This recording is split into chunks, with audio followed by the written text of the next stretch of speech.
सप्तगिरी उलाका निजे जड़े उच्च शिक्षित आदिवासी संप्रदाय आसचंती ये दुई दुई थर आदिवासी अंचल आदिवासी भाव सांसद भाव निर्वाचित होती तांकर दल कांग्रेस और राहुल गांधी संविधान बचाओ आंदोलन सारा भारत वर्ष रे चलैछि आ सेई तांकरी संसदीय क्षेत्र रे तांक निर्वाचन मंडली रे सिजिमाड़ी रे खणी को विरोध करिकी आदिवासी माने जो आंदोलन करुचंती तांकर संवैधानिक अधिकार को सब्यस्त करबा पई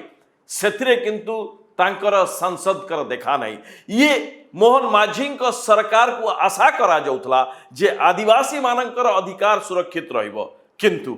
रायगड़ार जिल्लापाल दुईटा चिठी दर्शाउची जे शेषरे आदिवासी मानंकु ए धोखा देखिबाकू थिला ए प्रतारणा को देखिबाकू दिन बाकी थिला जोथरे जे तांकरी मुख्यमंत्रींकर शासन काल रे अस्मिता और आदिवासी शासन काल रे आदिवासी दिवस पालन करबा पई रोक लागुची।